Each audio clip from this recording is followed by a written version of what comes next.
Welcome to എജുപോഡ്. അപ്പോൾ 10ാം class ഒക്കെ കഴിഞ്ഞ കോമേഴ്സ് ഹ്യൂമാനിറ്റീസ് സ്ട്രീം എടുത്ത് അടിപൊളിയായിട്ട് പഠിക്കാൻ റെഡി ആയിട്ട് നിങ്ങൾ വന്നിരിക്കുകയാണ് അല്ലേ? യെസ്. അപ്പോൾ ആകെ നമുക്കൊരു കൺഫ്യൂഷൻ കാണുമായിരിക്കും. കാരണം സയൻസ് സബ്ജക്റ്റിൽ നമുക്ക് സബ്ജക്ട്സ് ഒക്കെ കുറച്ച് പരിചയമുണ്ടല്ലേ. ഫിസിക്സ് എന്താണ്, കെമിസ്ട്രി എന്താണ്, മാത്സ് എന്താണ്, ബയോളജി എന്താണെന്നൊക്കെ നമുക്കറിയാം. പക്ഷേ കോമേഴ്സ് ഹ്യൂമാനിറ്റീസ് സ്ട്രീം എടുക്കുമ്പോൾ നമ്മൾ ആദ്യമായിട്ടാണ് കുറേ സബ്ജക്റ്റിനൊക്കെ പേര് കേൾക്കുന്നത് അല്ലേ? ബിസിനസ് സ്റ്റഡീസ് ആയിക്കോട്ടെ, ഇക്കണോമിക്സ് ആയിക്കോട്ടെ, അല്ലെങ്കിൽ സോഷ്യോളജി ആയിക്കോട്ടെ, പൊളിറ്റിക്കൽ സയൻസ് നിങ്ങൾക്ക് ഒരുപക്ഷെ അറിയായിരിക്കാം, കുറച്ച് പേർക്ക് അറിയത്തില്ലാതെ വരുമായിരിക്കാം. ഓക്കെ, അപ്പോൾ ഇതെല്ലാം പുതിയ പുതിയ ടേംസ് ആണ് അല്ലെ? ഇതൊക്കെ എന്താണ് ഈ സബ്ജക്റ്റ് എന്നതിനെ കുറിച്ച് നമുക്ക് യാതൊരു ഐഡിയ ഇല്ല. ഓക്കെ, പക്ഷേ അപ്പം നമ്മൾ എന്ത് ചെയ്യുന്നുണ്ട്, ഇതിൽ എപ്പോഴൊക്കെയോ നമ്മൾ സോഷ്യൽ സയൻസ് പഠിച്ച സമയത്ത് ഇക്കണോമിക്സും പൊളിറ്റിക്സും സോഷ്യോളജിയൊക്കെ നമ്മൾ അറിയാണ്ട് നമ്മൾ പഠിച്ചിട്ടുണ്ട്. അതിൽ ചില ചാപ്റ്റേഴ്സ് ഇക്കണോമിക്സിൻ്റെ ചാപ്റ്റേഴ്സ് ആയിരുന്നു, പക്ഷെ നമ്മൾ എന്ത് ചെയ്യുന്നുണ്ട്, ഹിസ്റ്ററി ജോഗ്രഫി എന്ന് പറഞ്ഞ് രണ്ടായിട്ടങ്ങ് പഠിച്ചു എന്നേ ഉള്ളൂ. അപ്പോൾ ഇപ്പോൾ നിങ്ങൾ +1 കൊമേഴ്സ് ഹ്യൂമാനിറ്റീസ് എടുത്തു കഴിഞ്ഞപ്പോൾ നിങ്ങൾ ഇനി മനസ്സിലാക്കുമ്പോഴാണ് എന്താണ് ഇക്കണോമിക്സ് എന്ന്, എന്താണ് പൊളിറ്റിക്കൽ സയൻസ്, എന്താണ് സോഷ്യോളജി, എന്താണ് തമ്മിലുള്ള വ്യത്യാസം എന്നുള്ളത്. ഓക്കെ, അപ്പോൾ ഏകദേശം നമുക്കൊരു ഐഡിയ ആദ്യമേ കിട്ടണം അല്ലേ? ഈ സബ്ജക്റ്റ് എന്താണ്, ഈ സബ്ജക്റ്റിൽ എന്താണ് പഠിക്കാനായിട്ടുള്ളത്, എന്താണ് ഈ സബ്ജക്റ്റ് നമ്മൾ ആദ്യമേ ഒന്ന് അറിയണം. എന്നിട്ട് വേണം എന്ത് ചെയ്യണം, കൊമേഴ്സ് ഹ്യൂമാനിറ്റീസ് പഠിക്കാനായിട്ട്. അപ്പോൾ ഇന്ന് നമ്മൾ നോക്കാനായിട്ട് പോകുന്നത് നമ്മുടെ സബ്ജക്റ്റ് ഇക്കണോമിക്സ്. ഇക്കണോമിക്സ് നിങ്ങൾ കേട്ടിട്ടുണ്ട് അല്ലെ? സാമ്പത്തിക ശാസ്ത്രം എന്നൊക്കെ പറയും. അപ്പോൾ എന്താണ് ഇതിനകത്ത് പഠിക്കാനായിട്ടുള്ളതെന്നാണ് നമ്മളിന്ന് നോക്കാനായിട്ട് പോകുന്നത്. അപ്പോൾ നമ്മൾ നോക്കുകയാണെങ്കിൽ ഓക്കെ, ഇക്കണോമിക്സിൽ നമ്മൾ നോക്കുകയാണെങ്കിൽ രണ്ടെണ്ണമാണ് വരുന്നത്. Indian economic development and statistics four economics.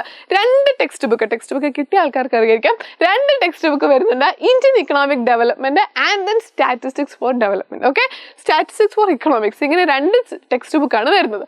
Okay, അപ്പോൾ 2 ടെക്സ്റ്റ് ബുക്കും അപ്പോൾ ഭയങ്കര ഡിഫിക്കൽട്ട് ആയിരിക്കും എന്നൊന്നും ചിന്തിക്കേണ്ട. ഓക്കെ, കൊമേഴ്സുകാർക്കും ഹ്യൂമാനിറ്റീസുകാർക്കും ഒരുപോലെ പഠിക്കാനുള്ള സബ്ജക്റ്റാണ് ഇത് ഇക്കണോമിക്സ് എന്ന് പറയുന്നത്.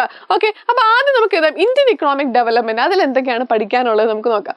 ഇന്ത്യൻ ഇക്കണോമിക് ഡെവലപ്മെന്റ്, അപ്പോൾ ഇന്ത്യൻ ഇക്കണോമിക് ഡെവലപ്മെന്റ്, ഇന്ത്യൻ ഇക്കോണമിയെ കുറിച്ചാണ് അതിനകത്ത് പഠിക്കാനുള്ളത്. അപ്പോൾ എന്താണ്, ആദ്യം ഇന്ത്യൻ ഇക്കോണമി എന്താണെന്ന് പഠിക്കണമെങ്കിൽ ഇന്ത്യ എന്താണെന്ന് അറിയണം അല്ലേ? യെസ്. അപ്പോൾ അത് തന്നെയാണ് ഈ ചാപ്റ്ററുകളിലൂടെ നമ്മൾ ചെയ്യാനായിട്ട് പോകുന്നത്. എന്താണ് ഇന്ത്യ? ഇന്ന് നമുക്ക് കാണുന്ന ഇന്ത്യ നമുക്കറിയാം, ലോകരാജ്യങ്ങളിലേക്ക് മുന്നിൽ അഭിമാനത്തോടെ നിൽക്കുന്ന ഒരു ഇന്ത്യയെ അറിയാം അല്ലേ? അപ്പോൾ അതിനു മുമ്പ് എങ്ങനെയാണ് ഇന്ന് ഇത്ര അഭിമാനത്തോടെ ഇന്ത്യക്ക് നിൽക്കാൻ സാധിക്കുന്നത്? ഇത്ര ഒരു സൂപ്പർ നേഷനായിട്ട് ഇന്ത്യ മാറിയെങ്കിൽ അതിന് പിന്നിലെ കാര്യങ്ങൾ എന്ത്? അപ്പോൾ ഹിസ്റ്ററി ആണോ എന്നൊക്കെ നിങ്ങൾ ചിന്തിക്കും. ചരിത്രമൊന്നുമല്ല, ഇന്ത്യൻ ഇക്കോണമിയിൽ സാമ്പത്തികപരമായിട്ട് ഇന്ത്യ എങ്ങനെ മുന്നോട്ട് വന്നു എന്നുള്ള കാര്യങ്ങളാണ് നമ്മൾ പഠിക്കുന്നത്. ഓക്കെ, അപ്പോൾ ഫസ്റ്റ് ചാപ്റ്റർ ആണ് നമ്മൾ ചെയ്യുന്നത് ഡെവലപ്മെന്റ് പോളിസീസ് ആൻഡ് എക്സ്പീരിയൻസസ്. അപ്പോൾ 1947 മുതൽ 1990 വരെയുള്ള ഇന്ത്യയുടെ ഡെവലപ്മെന്റിൽ എന്തൊക്കെ കാര്യങ്ങൾ വന്നു, എന്തെല്ലാം ചേഞ്ചസ് വന്നു എന്നുള്ളതാണ് നമ്മൾ പഠിക്കുന്നത്. ആദ്യമേ Indian economy on the eve of independence, അങ്ങനെ സ്വാതന്ത്ര്യം കിട്ടി നമ്മുടെ കയ്യിലോട്ട് ഇന്ത്യൻ ഇക്കോണമി കിട്ടിയ സമയത്ത് എന്തായിരുന്നു ഇന്ത്യൻ ഇക്കോണമിയുടെ അവസ്ഥ എന്നുള്ള കാര്യങ്ങൾ നമ്മൾ കാണും. അതിനുശേഷം എന്തെല്ലാം ഡെവലപ്മെന്റ് അവിടെ കൊണ്ടുവന്നു, അതായത് 1950 മുതൽ 1990 വരെയുള്ള കാലഘട്ടത്തിൽ എന്തെല്ലാം കാര്യങ്ങൾ അവിടെ ചേഞ്ചസ് കൊണ്ടുവന്നു എന്നുള്ളതാണ് നമ്മൾ അത് കഴിഞ്ഞിട്ട് കാണാനായിട്ട് പോകുന്നത്. ഓക്കെ, ദെൻ സെക്കൻഡ് യൂണിറ്റിലോട്ട് കിടക്കുമ്പോൾ 1950 മുതൽ 1990 വരെ, 1990ക്ക് ശേഷം എന്ത് ചെയ്യുന്നുണ്ട്, നമ്മുടെ ഇന്ത്യൻ ഇക്കോണമിയിൽ വലിയൊരു ചേഞ്ച് സംഭവിക്കുന്നുണ്ട്.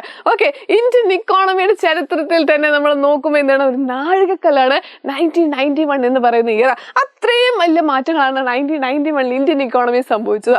അപ്പോൾ ഇന്ത്യക്കാരാണെന്ന നിലയ്ക്ക് നമ്മൾ ഇതൊക്കെ ഒന്ന് അറിഞ്ഞിരിക്കണേ. അപ്പോൾ നമ്മൾ എന്താണ് ചെയ്യുന്നത്, സെക്കൻഡ് യൂണിറ്റിൽ നമ്മുടെ ചാപ്റ്ററിൽ Indian economy liberalisation, privatisation, globalisation and appraisal എന്ന് പേരൊന്നും കേട്ട് പഠിക്കുന്ന വളരെ സിമ്പിൾ ആയിട്ടുള്ള കാര്യങ്ങളാണ്. എന്താണ് ഇന്ത്യൻ ഇക്കോണമിയിൽ നടന്ന മാറ്റങ്ങൾ എന്നുള്ളതാണ് നമ്മൾ അടുത്ത യൂണിറ്റിൽ പഠിക്കുന്നത്. ഓക്കെ, അപ്പോൾ അതിനുശേഷം നമ്മൾ എന്ത് ചെയ്യുന്നുണ്ട്, മാറ്റങ്ങളൊക്കെ സംഭവിച്ചു കഴിഞ്ഞാൽ ഇന്ത്യൻ ഇക്കോണമി വീണ്ടും എങ്ങനെ ഡെവലപ്മെന്റിലോട്ട് വരുന്നു. ഓക്കെ, അതായത് നമ്മൾ എന്താണ് ഈ ചാപ്റ്ററിൽ പഠിക്കാനായിട്ട് പോകുന്നത്, current challenges facing in the Indian economy. ഡെവലപ്മെന്റിനോട് കുറെ കാര്യങ്ങളൊക്കെ ചെയ്തു, ഇപ്പം എന്തൊക്കെ ചാലഞ്ചിങ് അല്ലേ, ഇപ്പം എന്തൊക്കെ കറന്റ് സിറ്റുവേഷനിൽ എന്തൊക്കെ ചാലഞ്ചസ് ആണ് ഇന്ത്യൻ ഇക്കോണമിക്ക് ഉള്ളത് എന്നുള്ളതാണ് ഈ യൂണിറ്റിൽ പഠിക്കുന്നത്. അപ്പോൾ ഹ്യൂമൻ ക്യാപിറ്റൽ ഫോർമേഷൻ എന്താണെന്ന് പഠിക്കാനായിട്ടുള്ള, റൂറൽ ഡെവലപ്മെന്റ് എന്താണെന്ന് പഠിക്കാനായിട്ടുണ്ട്, employment growth, information and other issues, and then environment and sustainable development. Okay, അപ്പോൾ ഇപ്പോൾ ഫേസ് ചെയ്യുന്ന പ്രശ്നങ്ങൾ നമുക്ക് ഓരോരു ഹെഡിങ് കാണുമ്പോൾ തന്നെ നമുക്ക് മനസ്സിലാകും ഇപ്പോൾ ഫേസ് ചെയ്യുന്ന പ്രശ്നങ്ങൾ എന്തൊക്കെയെന്നാണുള്ളത് നമുക്ക് ഇവിടെ പഠിക്കാനായിട്ടുള്ളത്. ഓക്കെ, ആൻഡ് ദെൻ അതിനുശേഷം ലാസ്റ്റ് ചാപ്റ്ററിലോട്ട് വരുമ്പോൾ എന്ത് ചെയ്യുന്നത്, ഓൾറെഡി ഇന്ത്യൻ ഇക്കോണമിയുടെ ഡെവലപ്മെന്റ് ഒക്കെ നമ്മൾ പഠിച്ചു. ഇവിടെ നമ്മളൊരു കമ്പാരിസൺ ആണ്, നമ്മുടെ ഇന്ത്യയും ചൈനയും പാകിസ്ഥാനും. ഓക്കെ, നമ്മുടെ ഇന്ത്യ എന്ത് ചെയ്യുന്നുണ്ട്, ഡെവലപ്മെന്റും ഇന്ത്യൻ ഇക്കോണമി വന്ന കാര്യങ്ങളെല്ലാം പഠിച്ചു കഴിഞ്ഞാൽ ഫൈനലി ചൈനയും പാകിസ്ഥാനുമായിട്ട് നമ്മൾ എന്ത് ചെയ്യണം, ഇന്ത്യൻ ഇക്കോണമിയെ ഒരു കമ്പാരിസൺ നടത്തുകയാണ്. എന്താ ചെയ്യുന്നത്, ഇന്ത്യൻ ഇക്കോണമിയുടെ അവിടെ നമ്മളൊരു കമ്പാരിസൺ നടത്തുകയാണ് ചെയ്യുന്നത്. ഓക്കെ, അപ്പോൾ ഇതാണ് ഇന്ത്യൻ ഇക്കോണമി എന്ന് പറയുന്നത്. അപ്പോൾ നമുക്ക് ഏകദേശം മനസ്സിലാകും എന്താണ്, കുറച്ച് തിയറി ബേസ്ഡ് ആണ് ഇത് ഇന്ത്യൻ ഇക്കോണമി ടെസ്റ്റ് എന്ന് പറഞ്ഞു കഴിഞ്ഞാൽ. കാരണം വായിച്ച് പഠിച്ചാൽ മതി, അത് നിങ്ങൾ എക്സാമിന് അതേപടി എഴുതിയാൽ മതി. ഓക്കെ, അപ്പോൾ ഇത് തിയറിയാണോ ഫുള്ള്? അല്ല.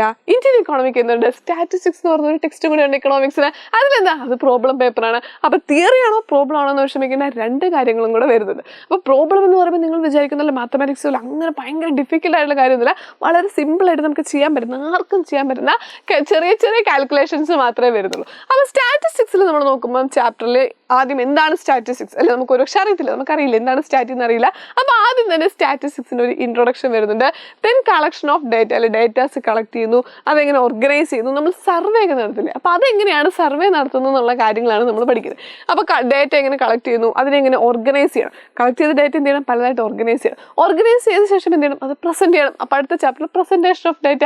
അപ്പോൾ ഒരു സർവേ നടത്തുന്നതിന് മുമ്പ് നമ്മൾ ചെയ്യുന്ന കാര്യങ്ങൾ എങ്ങനെയൊക്കെയാണ് നടത്തുന്നത് എന്നുള്ള കാര്യങ്ങളൊക്കെയാണ് എന്ത് ചെയ്യുന്നത്, ഈ ചാപ്റ്ററിലൂടെ പഠിക്കുന്നത്. Then presentation of data and then measures of central tendency. അവിടെയാണ് കുറച്ച് കാൽക്കുലേഷനിലൊക്കെ നമ്മൾ എന്ത് ചെയ്യുന്നത്, കാൽക്കുലേഷനിലോട്ട് നമ്മൾ വരുന്നത്. Then correlation, index number, use of statistics tools. അപ്പോൾ എന്ത് ചെയ്യുന്നുണ്ട്, വളരെ സിമ്പിൾ കാൽക്കുലേഷൻ ഒക്കെയാണ്. അപ്പോൾ ഇനി കുറച്ചൊക്കെ മാത്സ് ഇഷ്ടമുള്ളവർക്ക് ഭയങ്കരമായിട്ട് ഇഷ്ടപ്പെടുന്ന ചാപ്റ്ററാണ്. അല്ലെങ്കിൽ തന്നെ കോംപ്ലിക്കേറ്റഡ് ആയിട്ടുള്ള ഒരു കാര്യമില്ല, വളരെ സിമ്പിളായിട്ട് നമുക്ക് പഠിക്കാൻ പറ്റുന്ന ചാപ്റ്റേഴ്സ് ആണ് ഈ പറയുന്ന സ്റ്റാറ്റിസ്റ്റിക്സിന്റെ ചാപ്റ്റേഴ്സ്. ഓക്കെ, അപ്പോൾ ഇത് രണ്ടും കൂടെ രണ്ട് എക്സാം ഒന്നുമില്ല, ഒരൊറ്റ എക്സാമിന് തന്നെയാണ് എന്ത് ചെയ്യുന്നത്, ക്വസ്റ്റ്യൻസ് വരുന്നത്. അപ്പോൾ ഒറ്റ ക്വസ്റ്റ്യൻ പേപ്പറിലായിരിക്കും ഇന്ത്യൻ ഇക്കോണമി എന്ന് പറഞ്ഞ ടെക്സ്റ്റ് ചെയ്തും സ്റ്റാറ്റിസ്റ്റിക്സ് എന്ന് പറഞ്ഞ ടെക്സ്റ്റ് ചെയ്തും കൂടെ കൂടിയിട്ടാണ് എന്ത് ചെയ്യുന്നത്, ക്വസ്റ്റ്യൻസ് വരുന്നത്. ഈക്വൽ ആയിട്ട് വരും എന്നൊന്നും യാതൊരു നിർബന്ധമില്ല, എങ്ങനെ വേണമെങ്കിലും ക്വസ്റ്റ്യൻസ് വരാം. ഓക്കെ, അപ്പോൾ ഇതൊക്കെ ചെറിയ ചെറിയ ചാപ്റ്റേഴ്സ് ആണ്, രണ്ട് ടെക്സ്റ്റും കൂടെ കൂടിയിട്ടാണ് എന്ത് ചെയ്യുന്നത്, നമ്മുടെ ഇക്കണോമിക്സ് എന്ന് പറയുന്ന സബ്ജക്റ്റ് ഈ വർഷം നിങ്ങൾ പഠിക്കാനായിട്ട് പോകുന്നത്. ഓക്കെ, അപ്പോൾ എന്താണ് ഇക്കണോമിക്സ്, എന്താണ് അതിനകത്ത് പഠിക്കാനുള്ളത്, ഏകദേശം ഒരു ഐഡിയ നിങ്ങൾക്ക് കിട്ടിക്കാണല്ലോ. യെസ്, അപ്പോൾ ഇതാണ് നമ്മൾ ഈ വർഷം എന്ത് ചെയ്യുന്ന കൊമേഴ്സ് ഹ്യൂമാനിറ്റീസ് സെലക്ട് ചെയ്ത ആൾക്കാർ ഡെഫിനറ്റ്ലി പഠിക്കാനായിട്ട് പോകുന്നത് ഇന്ത്യൻ ഇക്കോണമിയിലും സ്റ്റാറ്റിസ്റ്റിക്സിലും ഈ പറയുന്ന ചാപ്റ്റേഴ്സ് ആണ്. അപ്പോൾ ഇതാണ് ഇക്കണോമിക്സ് എന്ന് പറയുന്നത്. അപ്പോൾ ഇതിലൂടെ നമ്മൾ കൂടുതൽ ലൈവിലൂടെയും കാര്യങ്ങളിലൂടെയും അടിപൊളിയായിട്ട് ചാപ്റ്റേഴ്സ് മുഴുവൻ പഠിച്ചു തീർക്കും. അപ്പോൾ നിങ്ങൾ ഡെഫിനറ്റ്ലി എന്ത് ചെയ്യുക, ബാച്ചിൽ ജോയിൻ ചെയ്യുക, കമ്മ്യൂണിറ്റിയിൽ ജോയിൻ ചെയ്യുക, ആൻഡ് അടിപൊളിയായിട്ട് നമുക്ക് ഈ വർഷം കംപ്ലീറ്റ് ആയിട്ട് പഠിക്കാം.